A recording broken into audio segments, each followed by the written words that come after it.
नमस्कार व्यूअर्स, आप सभी का स्वागत है रेडियो द्वारका में। एक बार फिर मेरे साथ अमोघ लीला प्रभु हैं और हमारा जो आध्यात्मिक प्रश्नों का सिलसिला है अमोघ लीला प्रभु के साथ, उसको आगे बढ़ाते हैं। प्रभु जी, कल्याण का सरल उपाय क्या है? कल्याण के लिए सबसे ज़रूरी है संगति। जितने लोगों का कल्याण हुआ है ना, उन्होंने सबसे पहले जो उनके जीवन में आई वो थी संगति। एक्चुअली तो इसलिए we should be very choosy when it comes to संगति, नहीं तो आप चूजा बन जाएंगे। तो इसलिए चूजी होना बड़ा ज़रूरी है कि हम किनका संग करते हैं।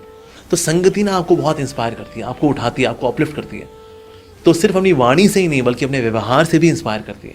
तो इसीलिए बहुत ज़रूरी है, अगर आत्मकल्याण आप चाहते हैं तो आपको सत्संगति में जाना चाहिए। बाकी संगति देखिए दुनिया में जहान में है वो करनी चाहिए, नो डाउट करनी पड़ती है रादर। लेकिन अगर आप अपने आप को वाकई में आप अपना उत्थान करना चाहते हैं तो बहुत ज़रूरी है अच्छी संगति। साथ ही उत्थान करने के लिए बहुत ज़रूरी है लर्निंग एटीट्यूड।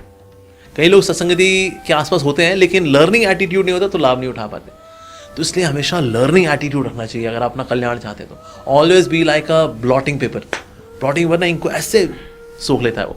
तो इसलिए ब्लॉटिंग पर जैसा हमेशा एटीट्यूड रखें कि मेरे को सीखना है, मुझे सोखना है ज्ञान को, तो हमेशा वो प्यास बनी रहनी चाहिए। तो जो प्यासा रहता है नॉलेज के लिए, मुझे प्यास है, मुझे सीखना है, ऐसा व्यक्ति अपने आप को अपग्रेड करता रहेगा।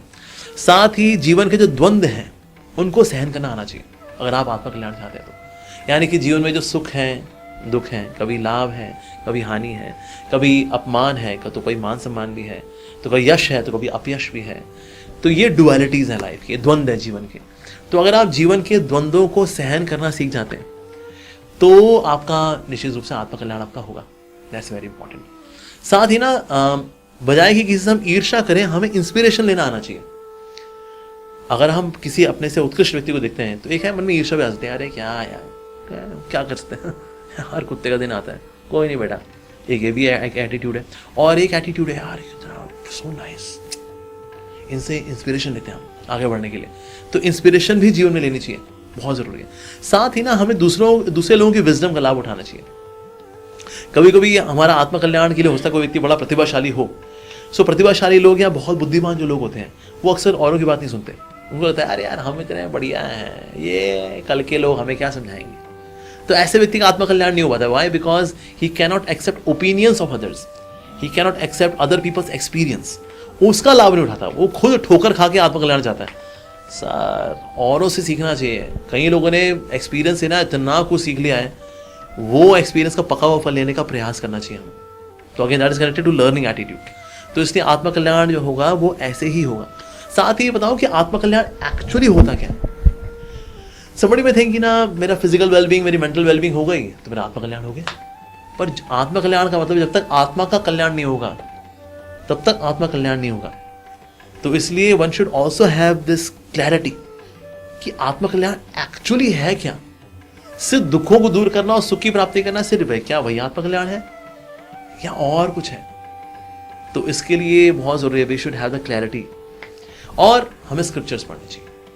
श्रीमद् भगवद गीता हम सबको पढ़नी चाहिए, श्रीमद् भागवतम हम सबको पढ़ना चाहिए। हमारे जो वैदिक शास्त्र हैं ये भगवान ने दिए ही हमको हैं आत्मकल्याण के लिए। ये भगवान का दिया हुआ मैनुअल है। अगर गाड़ी का अगर हमें आत्मकल्याण करना है ना तो उसके मैनुअल के हिसाब से गाड़ी चलानी पड़ेगी, उस हिसाब से ज़िंदगी भी चलानी है। अगर तो आत्मकल्याण अगर इसका करना है तो बहुत ज़रूरी इसका मैनुअल भी खोलें हम। इसका मैनुअल है फिर श्रीमद् भगवद गीता।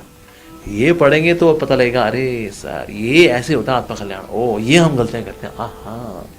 तो इस तरह से हम आत्मकल्याण को संभव कर सकते हैं। बहुत बहुत धन्यवाद प्रभु जी आपका। और ये जो बहुत सारे लोगों की ये जिज्ञासा रहती है कि भाई कल्याण का सरल उपाय क्या है, हम सब जल्दीबाजी में रहते हैं इसलिए सरल उपाय ढूंढते हैं।